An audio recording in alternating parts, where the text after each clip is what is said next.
Kolkata rape कांड को लेकर सीबीआई की जांच जारी है और इस बीच दिल्ली से सीएफएसएल की एक टीम कोलकाता पहुंच चुकी है। सीएफएसएल की टीम आरोपी का साइकोलॉजिकल टेस्ट करेगी। इस टेस्ट से आरोपी की मनोदशा को समझने की कोशिश की जाएगी। वहीं इंसाफ की मांग को लेकर डॉक्टर्स की हड़ताल लगातार जारी है। कल इंडियन मेडिकल एसोसिएशन आईएमए ने 24 घंटे की हड़ताल रखी थी। आईएमए की तरफ से प्रधानमंत्री नरेंद्र मोदी को चिट्ठी लिखी गई, जिसमें अस्पतालों में एयरपोर्ट की तरह सुरक्षा रखने की मांग की गई है। साथ ही डॉक्टर्स की लंबी ड्यूटी और सुरक्षा का सवाल भी उठाया गया है। एक दिन पहले ही स्वास्थ्य मंत्रालय की तरफ से अपील की गई थी कि डॉक्टर्स हड़ताल वापस ले लें। इस मामले में कमेटी का गठन किया जाएगा। तो आईएमए कह रहा है कि पीड़ित परिवार को मुआवजा दिया जाए और जिस तरह से एयरपोर्ट्स पर सिक्योरिटी होती है, सुरक्षा व्यवस्था होती है, उसी तरह से अस्पतालों को भी सुरक्षा प्रदान की जाए। प्रधानमंत्री नरेंद्र मोदी को जो चिट्ठी लिखी आईएमए ने, बड़ी बातें क्या है वो आपको बता रहे हैं। पीड़ित 36 घंटे से ड्यूटी पर थी। आराम के लिए सुरक्षित जगह हो रेजिडेंट डॉक्टर्स के लिए। समय सीमा के अंदर अपराध की जांच हो, ये आईएमए कह रहा है। पीड़ित परिवार को उचित मुआवजा मिले। आईएमए ने जो चिट्ठी लिखी है, ये चिट्ठी भी दिखा रहे हैं आपको, प्रधानमंत्री को जो लिखी गई है, उसमें तमाम डिमांड्स हैं। सबसे पहली जो प्रमुखता से वो सिक्योरिटी को लेकर है, सुरक्षा को लेकर है।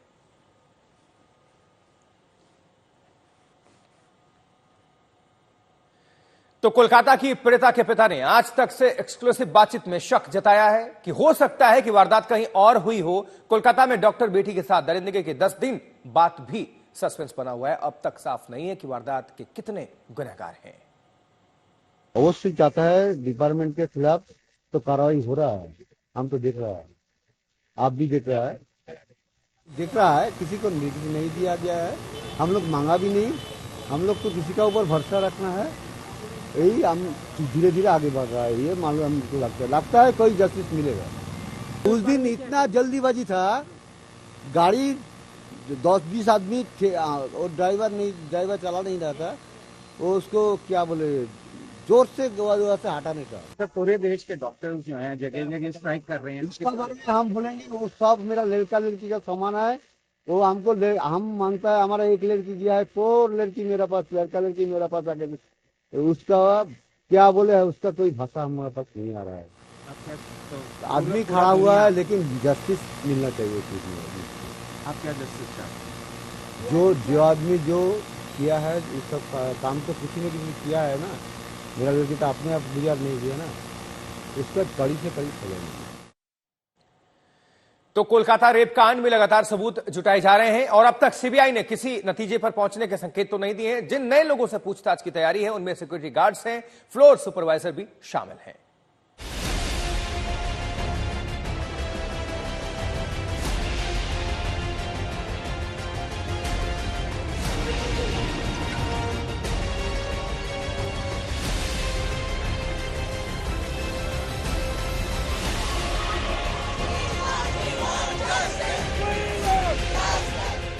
देश को दहला देने वाले कोलकाता के निर्भया कांड पार्ट 2 को 9 दिन बीत चुके हैं। निर्भया कांड जैसा ही गुस्सा, गम और तकलीफ है। लोग सड़कों पर हैं, लेकिन जांच के लिहाज से मामला अभी किसी मुकम्मल नतीजे तक नहीं पहुंच पाया है। ममता बनर्जी दावा कर रही हैं कि कोलकाता पुलिस जांच का काम 90% पूरा कर चुकी थी, लेकिन इसके बाद हाईकोर्ट के आदेश पर जांच सीबीआई को सौंप दी गई। सीबीआई टीमों की यह जबरदस्त हलचल बता रही है कि केंद्रीय जांच एजेंसी ने इस केस को खोलने में पूरी ताकत झोंक दी है। लेकिन 2 सवाल अहम हैं। 8 दिन बाद भी मामले का पूरी तरह खुलासा क्यों नहीं हुआ? संजय राय के अलावा कोई और शामिल था या नहीं? इस पर अब तक स्थिति साफ क्यों नहीं है? इस बीच सीबीआई तेज रफ्तार के साथ पूछताछ के सिलसिले को आगे बढ़ा रही है। नए सिरे से सबूत जुटाने की कोशिश की जा रही है। जांच के लिहाज से देखें तो 10 लोगों की लिस्ट बनी है जिनको तलब किया गया है। इनमें सिक्योरिटी सुपरवाइजर से लेकर गार्ड तक हैं। उनकी तैनाती और ड्यूटी रोस्टर मंगाया गया है। 4 डॉक्टरों से पहले ही पूछताछ हो चुकी है, जो उस रात पीड़िता के साथ नाइट ड्यूटी पर तैनात थे।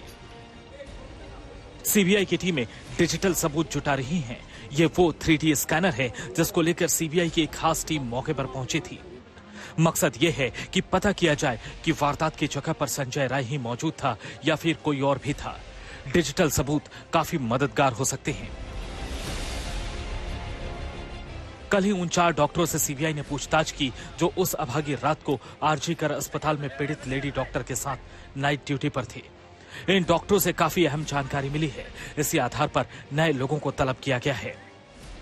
सीबीआई ने आरजी कर अस्पताल के प्रिंसिपल संदीप घोष से भी कई घंटे तक सीजीओ कॉम्प्लेक्स में पूछताछ की। खबरें तो यहां तक फैली कि उनको हिरासत में लिया गया है, लेकिन ये सच नहीं था। इसके अलावा भी सीबीआई ने कई सीनियर डॉक्टरों, प्रशासन के अफसरों और जूनियर स्टाफ के साथ पूछताछ की है। सीबीआई ने आधिकारिक रूप से अब तक मामले से जुड़ी कोई जानकारी शेयर नहीं की, लेकिन वो लगातार सबूत जुटा रही है। कई बार अस्पताल जाकर, सेमिनार हॉल जाकर वहां से भी सबूत जुटा चुकी है। उधर मामले की जांच कोलकाता पुलिस से सीबीआई को जाने के बाद कोलकाता पुलिस कह रही है कि इस केस में कई अफवाहें फैल रही हैं जिनको रोका जाना चाहिए। The photographs of 9 people have already matched, and on interrogating these people, we have found out some more people who have accompanied them. Maybe their photographs are not there as in the photographs which we have circulated, but we are arresting them as well. So this is something which I wanted to appeal to all of you, that please you can provide, and all the citizens of Calcutta, that whatever vandalism which has happened, anybody who is responsible will arrest him. I would like to request you all that there are far too many rumors are floating. There are far too many rumors are floating, which have no basis. Kolkata police की अपनी दलील है, लेकिन उम्मीद की जानी चाहिए कि इस केस का जल्द खुलासा होगा। ऋतिक मंडल के साथ सुरेगन रॉय, कोलकाता आज तक।